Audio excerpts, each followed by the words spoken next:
Recliner ಚೇರ್ಗಳ ಬಗ್ಗೆ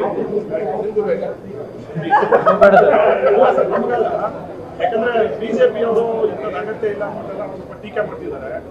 ಎಲ್ಲ ಶಾಸಕರು ಪಾಪ ವಿಶ್ರಾಂತಿ ತಗೊಂತಾ ಇದ್ದಾರೆ.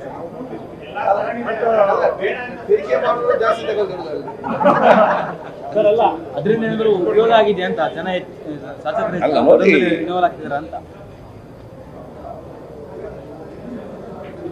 ಬಿಜೆಪಿ ಅವ್ರು ಏನ್ ಹೇಳೋದಂದ್ರೆ, ಇಲ್ಲಿ ಬಂದು ನಾವು ವಿಧಾನಸಭೆಯಲ್ಲಿ ಜನಪರ ಕೆಲಸಗಳ ವಿಚಾರವಾಗಿ ಚರ್ಚೆ ಮಾಡಬೇಕು, ವಿಶ್ರಾಂತಿ ಮಾಡೋದಕ್ಕೆ, ಮಲಗೋದಕ್ಕೆ, ಮಸಾಜ್ ಮಾಡೋದಕ್ಕೆಲ್ಲ ಬರೋದು ಅನ್ನೋದು ಮಾತುಗಳನ್ನು ಹೇಳ್ತಾ ಇದ್ದಾರೆ. ಸಾರ್ವಜನಿಕವಾಗಿ ಕೂಡ ಸ್ವಲ್ಪ ಟೀಕೆ ವ್ಯಕ್ತವಾಗಿದೆ. ನೋಡಿ, ನಾನೊಬ್ಬ ಸಭಾಧ್ಯಕ್ಷನಾಗಿ ಶಾಸಕರ ಬೇಡಿಕೆ ಮತ್ತು ಅಲ್ಲಿ ಅನುಕೂಲ ವ್ಯವಸ್ಥೆ ಅವರಿಗೆ ಮಾಡಿಕೊಡೋ ಜವಾಬ್ದಾರಿ ನಂದು. ನಾನು ಯಾವಾಗ ಹೇಳ್ತಾ ಇದ್ದೇನೆ, ಶಾಸಕರನ್ನು ವೈದಿಕಲಾಗಿ ನೋಡಬೇಡಿ, ಅವ್ರ ಮಿತ್ರರಾಗೆ, ನಿಮ್ಮ ತಂದೆ ತಾಯಂದಿರಾಗೆ ಅಥವಾ ನಿಮ್ಮ ಹಿರಿಯ ಅಣ್ಣನಾಗೆ ಅದು ನೋಡಿ. ಎಲ್ಲ ವಯಸ್ಸಿನವರು ಇದ್ದಾರೆ. ಅದುವೇ ಸಂದರ್ಭದಲ್ಲಿ ಹೊರಗೆ ಹೋಗಿ ರೆಸ್ಟ್ ತಗೊಳ್ಳುವ ಬದಲು ಎಲ್ಲಚ್ಚಿಗೆ ಮತ್ತೆ ಸೆಷನ್ನಿಂದ ಎಲ್ಲಚ್ಚಿಗೆ ಹೋಗಿ ಅಲ್ಲಿ ರೆಸ್ಟ್ ತಗೊಂಡು ಮತ್ತೆ ಬರುವ ಬದಲು ಅದು ಮತ್ತೆ ದೂರದ ಹೋಟೆಲ್ಗೆ ಹೋಗಿ ಅಲ್ಲಿ ಊಟ ಮಾಡಿ ಬರೋದಲ್ಲಿ ಇಲ್ಲೇ ವ್ಯವಸ್ಥೆ ಮಾಡಿದರೆ ನಮಗೆ ಇಲ್ಲಿ ಅನುಕೂಲ ಇಲ್ಲ ಅಂತೇಳಿ ಹೊರಗೆ ಹೋಗುವವರು ಕಡಿಮೆ ಆಗ್ತದೆ. ಅವ್ರು ಇಲ್ಲಿ ಅದನ್ನು ಇರ್ತಾರೆ. ಅದಕ್ಕೆ ಅನುಗುಣವಾಗಿ ಕೆಲವೊಂದು ನಾವು ಬಿಸ್ನೆಸ್ಸಿ ನಾವು ಇದು ಕೊಟ್ಟಿದ್ದೇವೆ. ಅದಕ್ಕೆ ಏನಿದೆ ಅದು ಕೂಡ ನಾವು ರೆಂಟಲ್ಲಿ ತೆಗೆದುದಾದರೂ ಕೂಡ ಕಮ್ಮಿ, ಪರ್ಚೇಸ್ ಆಗಿದ್ರು ಕೂಡ ಕಮ್ಮಿ. ಏನು ರೇಟ್ ಆಗಿ ಒಟ್ಟಾರೆ ಟೋಟಲ್ ಖರ್ಚು ಎಷ್ಟಾಗ್ಬೋದು ಅಂತ ಹೇಳಿದರೆ ಮ್ಯಾಕ್ಸಿಮಮ್ ಒಂದು 4 ಲಕ್ಷ ರೂಪಾಯಿ ಆಗ್ಬೋದು. ಅದಕ್ಕೆ 224 ಶಾಸಕರಿಗೆ ಒಂದು ಸೆಷನ್ ನಡೆಯುವಾಗ ಅವರ ಒಂದು ಅನುಕೂಲಕ್ಕೆ ಒಂದು 4 ಲಕ್ಷ ರೂಪಾಯಿ ಖರ್ಚು ಮಾಡೋದು ಅದು ದೊಡ್ಡ 224 ದೊಡ್ಡ ಮೊತ್ತ ಆಗ್ತದೆ. 2,000 ರೂಪಾಯಿ ಆಯ್ತು ಒಬ್ಬರಿಗೆ 224 ಅಂತ ಹೇಳಿದರೆ. ಒಂದು ಏನು ದೊಡ್ಡ ಮಟ್ಟ ಖರ್ಚು ಬರೋದಿಲ್ಲ. ಎರಡನೇದು ಮಸಾಜ್ ಚೇರ್ಗೂ ನಮ್ಗೆ ಯಾವುದೇ ಚಾರ್ಜ್ ಇಲ್ಲ. ಏನು ಇವತ್ತು ಕಂಪನಿ ಡೆಮೋ ಹಾಕಿದ್ದಾರೆ ಅದನ್ನು ಬಹುಶಃ ನಾವು ಇವತ್ತು ಅದನ್ನು ಯಾವ ರೀತಿ ನೋಡಿಕೊಳ್ಳಿಕ್ಕೆ ಇದೆ. ಮತ್ತು ಚೆನ್ನಾಗಿದೆ ಮೆಮ್ಮರಿ, ಅದನ್ನು ಮನೆಗೆ ಅವರೇ ಸ್ವಂತ ದುಡ್ಡಲ್ಲಿ ಅವ್ರಿಗೆ ಪರ್ಚೇಸ್ ಮಾಡ್ಬೋದು. ಯಾವುದು ಖರ್ಚು ವೆಚ್ಚ ಕಡಿಮೆ ಮಾಡಿ ಕೊಡುವ ಸವಲತ್ತನ್ನು ಕೊಟ್ಟರೆ ಇದರಲ್ಲಿ ಸಮಸ್ಯೆ ಏನಿದೆ?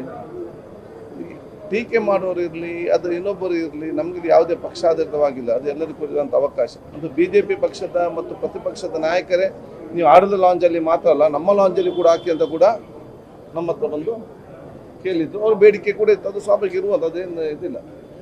ಕೆಲವರು ಯಾರಾದ್ರ ಬಗ್ಗೆ ಟೀಕೆ ಮಾಡ್ತಾರೆ, ಅದು ಸ್ವಲ್ಪ ಅರ್ಥ ಮಾಡ್ಕೊಳ್ಳಿ. ಒಂದು ಎರಡು, ಅಟ್ಲೀಸ್ಟ್ ಟೀಕೆ ಮಾಡುವವರು ಕೂಡ ಸಂಪೂರ್ಣವಾದ ಅಟೆಂಡೆನ್ಸ್ ಅಸೆಂಬ್ಲಿ ಒಳಗಡೆ ಇರಲಿ ಅಂತ ಹೇಳಲಿಕ್ಕೆ ನಾನು ಇವತ್ತು ಬಯಸ್ತೇನೆ.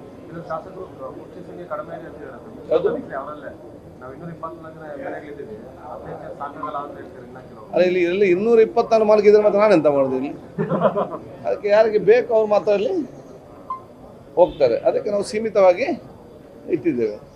ವಿರಾಮದ ನಂತರ ನೀವು ರೆಸ್ಟ್ ಮಾಡ್ಲಿ ಅಂತ ಹೇಳಿ ಹಾಕ್ತಿದ್ದೀರಿ. ಹೌದು, ಎಲ್ಲ ಟೈಮಲ್ಲೂ ಅಲ್ಲೇ ಇರ್ತಾರೆ, ಕಲಾಪದಲ್ಲೂ ಇಲ್ಲ ಇಲ್ಲ ಅಂಥದ್ದು ಯಾವುದೂ ಇಲ್ಲ. ಕಲಾಪಾಠ ನೋಡಿ, ಎಲ್ಲರಿಗೂ ಕೂಡ ಸೆಷನ್ ಬರಲಿಕ್ಕೆ ಇಂಟ್ರೆಸ್ಟ್ ಇದೆ. ಪ್ರಾಬ್ಲಮ್ ಏನಿದೆ, ಮುಂಚೆ ಊಟಕ್ಕೆ ಸ್ಪಷ್ಟದ ಊಟ ಸಿಗ್ತಿರ್ಲಿಲ್ಲ. ಅವ್ರಿಗೆ ಹೆಲ್ತ್ ಕನ್ಸರ್ನ್ ಕೂಡ ಇದೆ ಅಲ್ಲ. ಅದಕ್ಕೆ ಅವರು ಹೋಟೆಲ್ಗೆ ಹೋಗ್ತಿದ್ರು. ಹೋಟೆಲ್ಗೆ ಹೋದರೆ ಮತ್ತೆ ಬರೋವಾಗ ಲೇಟ್ ಆಗ್ತಿತ್ತು. ಅಥವಾ ಊಟ ಆದ ನಂತರ 1-1.5 ಗಂಟೆ ಗ್ಯಾಪ್ ಇದೆ, 20 ನಿಮಿಷದಲ್ಲಿ ಊಟ ಮಾಡಿ ಮುಗಿಸ್ತಾರೆ. ಮತ್ತು 1 ಗಂಟೆ ಇದೆ, ಏನು ಮಾಡಿ ಸ್ವಲ್ಪ ರೆಸ್ಟ್ ತಗೊಂಡು ಬರುವಂಥ ಭಾವನೆ. ಈ ರೀತಿ ಸಣ್ಣ ಸಣ್ಣ ವಿಚಾರಗಳು ಇರುವಂಥ ಇದಕ್ಕೆ ಹಾಗೆಲ್ಲ. ಈಗ ನಾವು ನೀರು ಕೊಡ್ತಾ ಇದ್ದೇವೆ, ಒಳಗಡೆ ನೀರು ಅಲ್ಲಿ ಕೊಡ್ತಾ ಇದ್ದೇವೆ. ಆಲೋಚನೆ ಮಾಡಿದ್ದೆ, ಯಾಕೆಂದರೆ ಬರೀ ನಾನು ಒಂದು ಕಾಫಿ ಟೀ ಕುಡಿದು ಬರ್ತೇನೆ ಅಂತೇಳಿ ಹೊರಗೆ ಹೋಗೋದು ಹಾಗಂದ್ರೆ ಅದೇ ನಾನು ಕೂಡ ಶಾಸನ ಆಗಾಗ ಹೋಗ್ತಿದ್ದೆ. ಯಾಕೆಂದರೆ ಒಂದೇ ಕಡೆ ಕೂತು ನಮ್ಗೆ ಕೂಡ ಸಾಕಾಗೋ ಕಾರಣ. ಸೊ ನಾವು ಹೊರಗೆ ಬಂದ ತಕ್ಷಣ ಅಲ್ಲಿ ಊರವರು ಪಬ್ಲಿಕ್ ಇವರು ಹರಟೆ ಮಾಡಿಕೊಂಡು ಮತ್ತು ಅಲ್ಲಿ ಒಳಗೆ ಅಸೆಂಬ್ಲಿ ನಡೀತಾ ಇದೆ, ಇಲ್ಲಿಯವ್ರಿಗೆ ಟೈಮ್ ಪಾಸ್ ಆಗೋದೆ ಗೊತ್ತಾಗೋದು. ಅದು ಆಲೋಚನೆ ಚಿಂತನೆ ಇದೆ, ಅದನ್ನು ಚರ್ಚೆ ಮಾಡಿದ್ರೆ ನಾವು ತೀರ್ಮಾನ ತಗೊಳ್ತೀವಿ. ಇಲ್ಲ ಒಂದು ಆಲೋಚನೆ ಮಾತ್ರ ಸರ್. ಆಮೇಲೆ ಅಸೆಂಬ್ಲಿ ಒಳಗಡೆ ಅಪೋಸಿಷನ್ ಪಾರ್ಟಿಯವ್ರನ್ನ ಸರಿಯಾಗಿ ಫೋಕಸ್ ಮಾಡ್ತಿಲ್ಲ ಅಂತ ಬಹಳಷ್ಟು ಅಸಮಾಧಾನ ವ್ಯಕ್ತಪಡ್ತಾ ಇದ್ದಾರೆ ಸರ್. ಇಲ್ಲ, ಅದೇ ಏನೋ ಸಣ್ಣ ಪುಟ್ಟ ಟೆಕ್ನಿಕಲ್ ಸಮಸ್ಯೆ ಇತ್ತು, ಎಲ್ಲ ಕೂಡ ಸ್ವಲ್ಪ ಬಗೆಹರಿಸಿದ್ದಾರೆ.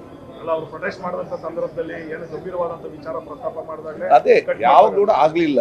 ಮೊನ್ನೆ ಒಂದು ಸಣ್ಣ ವಿಚಾರ ಆಯಿತು, ನಾವು ಕರೆದ ಟೆಕ್ನಿಕಲ್ ಸಮಸ್ಯೆ ಸರಿಪಡಿಸಂತ ಹೇಳಿದ್ದಾರೆ, ಅದು ಸರಿಪಡಿಸಿದ್ದಾರೆ ಸರ್. ಆಮೇಲೆ ಇದು ಶಾಸಕರಿಗೆ ಕ್ಲಬ್ ವಿಚಾರ ಏನು ಸರ್? ಮಾಡ್ತೇನೆ